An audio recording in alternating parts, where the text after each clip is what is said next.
Praise lord. దేవుని బలమైన నామమునకు మహిమ కలుగును గాక. ప్రభు నామమున మీ అందరికీ హృదయపూర్వక వందనాలు. ఈ ఉదయకాలము దేవుని వాక్యాన్ని విందాం.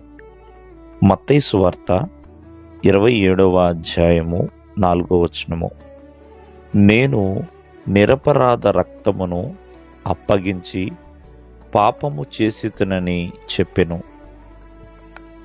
ఇక్కడ ఇస్కరియోతు యూదా ప్రధాన యాజకులను, ప్రజల పెద్దలను, అధికారులను కలిసి వారి యొద్దకు వెళ్ళి, ప్రియమైన వర్లరా, ఒక మాట చెప్తున్నాడు.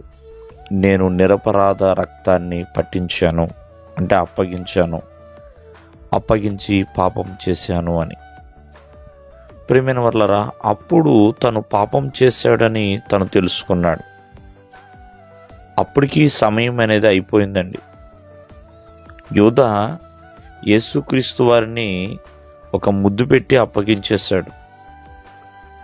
మరి అందరిలాగానే యూదా కూడా యేసుని వెంబడించాడు. అందరికీ వలె యేసుక్రీస్తు వారు యూదాను కూడా అందరి వలె ప్రేమించాడండి.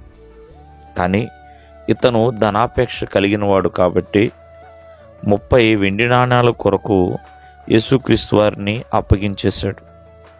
అందులో ఒక్క నాణ్యం కూడా తను ఖర్చు పెట్టుకోలేదండి. మరలా తిరిగి ఆ ప్రధాన యాజకులకి ఆ నాణ్యాలు ఇచ్చేశాడు.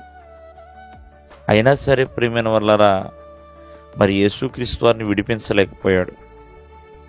అయ్యో, నేను నిరపరాధ రక్తమును అప్పగించానే అంటూ యేసుక్రీస్తు వారికి శిక్ష వేసిన తర్వాత పశ్చాత్తాపడ్డాడు. తర్వాత ఆ నాణ్యాలు వద్దు అంటూ విసిరి కొట్టేశాడు.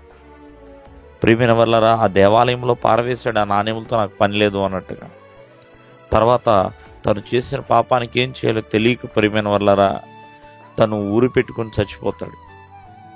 తను చనిపోవడం వల్ల ఏమీ ఉపయోగం ఏమి లేదు. తన పశ్చాత్తాపం వల్ల ఏం ఉపయోగం లేదు.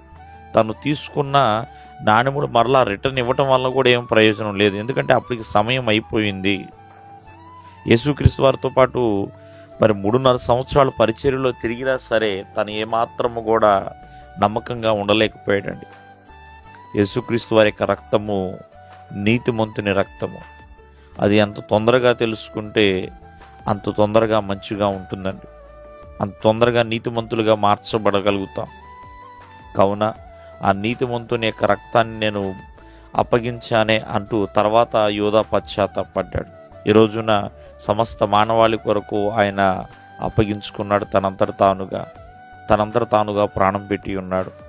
కావున ఆ నీతిమంతుని రక్తంలో కడగబడిన వారు నీతిమంతులుగా మార్చబడుతున్నారు. దేవుడు మిమ్మల్ని ఆశీర్వదించును గాక. ఆమేన్.